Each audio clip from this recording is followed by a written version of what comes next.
it's Amber, and I'm coming from China. A lot of things happened, and I didn't want to kind of blog about this. I had a lot of adventures. I guess I'll talk about first about Shaman. Shaman, I had to leave No, and she's such a sweet little girl, and I really bonded with her, and it was like just really great bonding with an individual child. Yeah, it was. I really miss her a lot, and there was a lot of tears for me when I had to go and I had to leave her because I got really used to her and she didn't want to leave me.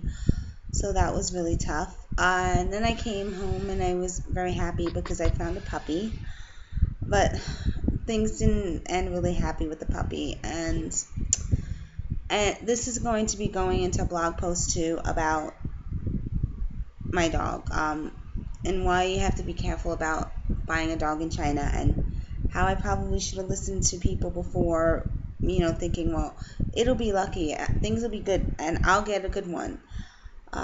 He was very cute. He's still alive.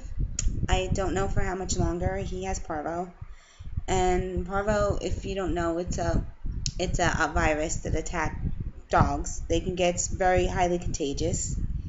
I guess it's like doggy AIDS or doggy cancer. It's just doggy AIDS, really. It's really contagious, and it's like a parasite that gets into their intestines, and it just eats it out. And I had my guy like maybe not even 5 days, and when I first got him, a happy puppy, just running around, but now not so much. My student actually took him to her house to take care of him. Just she knows my personality type, and some people might see this as me being selfish. I can't watch something die. It reminds me of my mom. I didn't watch my mom die, but my grandma had Alzheimer's, and just kind of watching the slow descent of a person. When I was watching Peanut and seeing that from the happy little puppy that I got to like he barely recognized me, couldn't even lift up his head. The vet here, not very helpful at all. Didn't even give me medicine. Said it was medicine. Had somebody look at it and they're like, no, these are just like natural herbs and that's it. So didn't even want to give me medicine. Didn't even help. Didn't educate me. I looked online for things to help to take care of Peanut.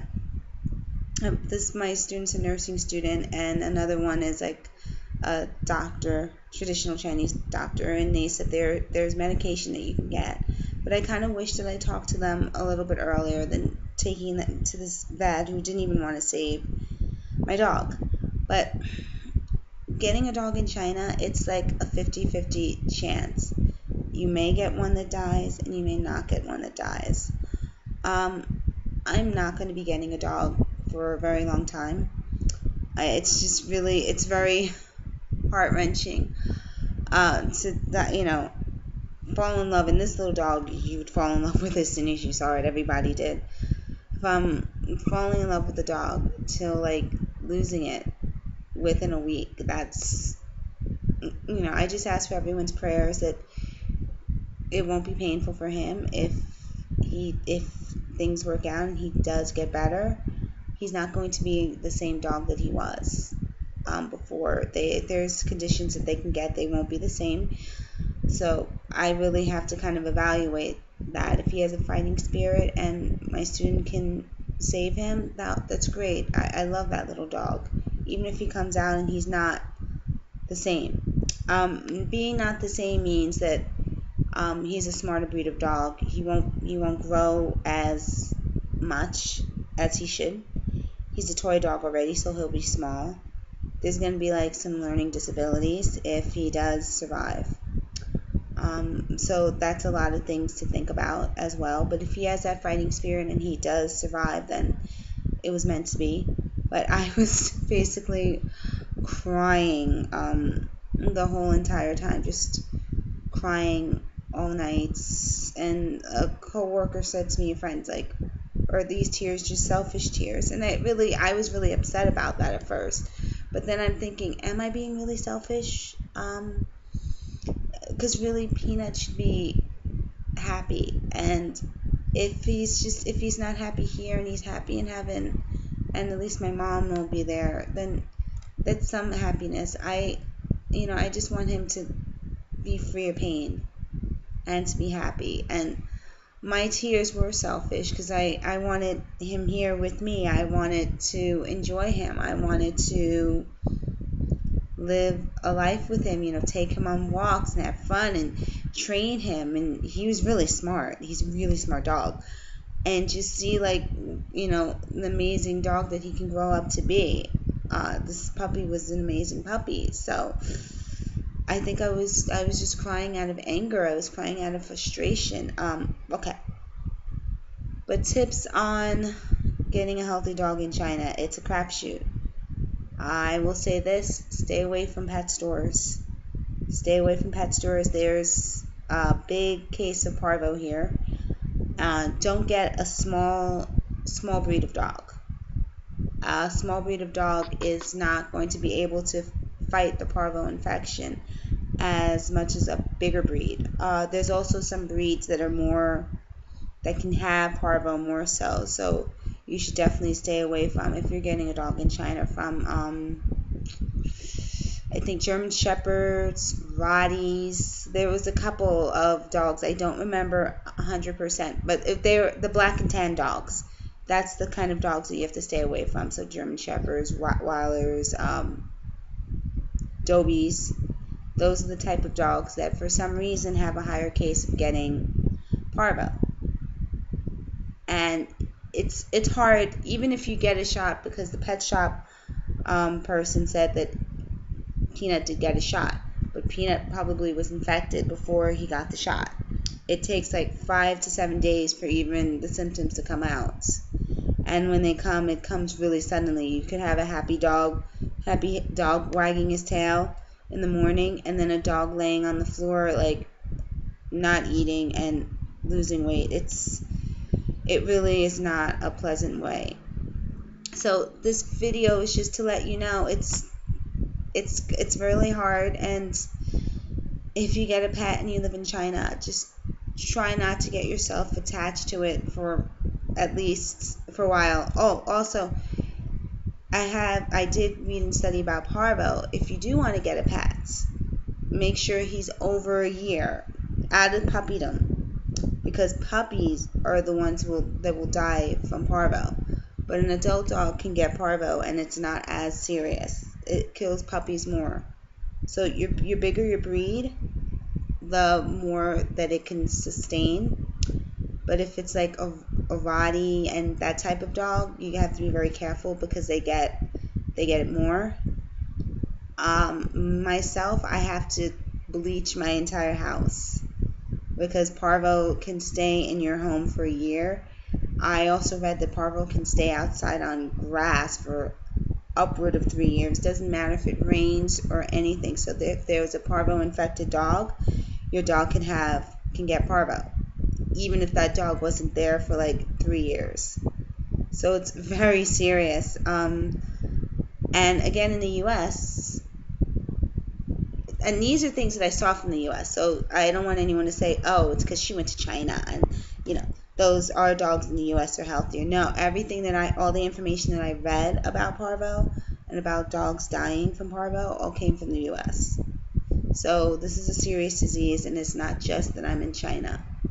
But I will say that I don't think that the vet that I went to here in China, just this particular vet, was a good vet. And my students are actually taking the vet to another vet because I don't feel that.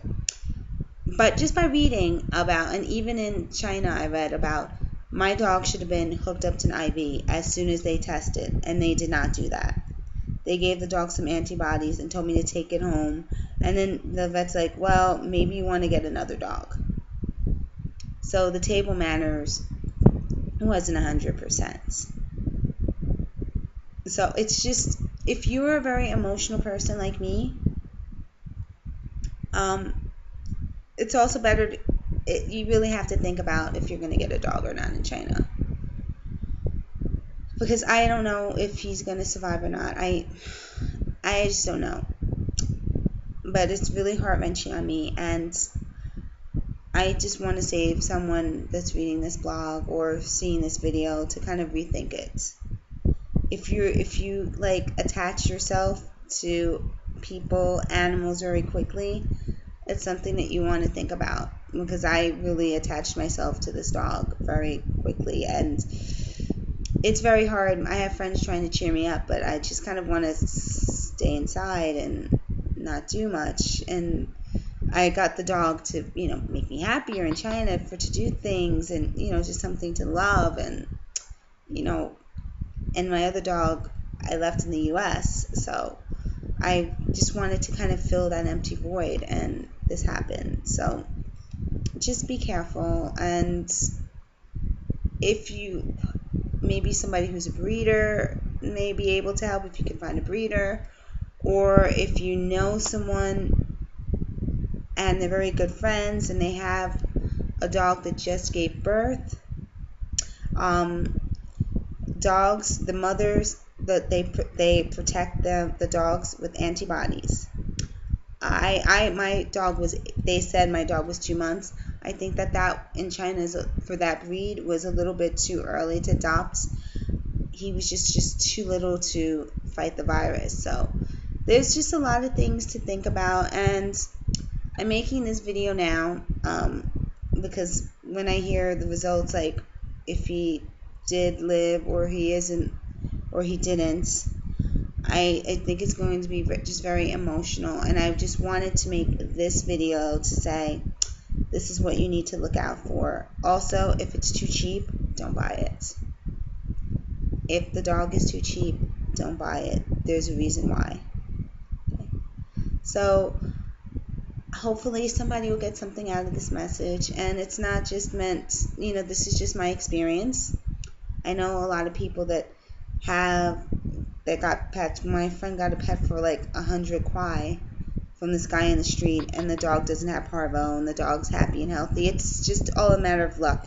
It's a 50-50 shot. So, all right, I just want to say bye now. I'm gonna cry. So, all right. And my hair. See, this is my hair. It's called a wash and go. So if I just wash my hair and put a little bit of products, this is how my hair actually looks. See?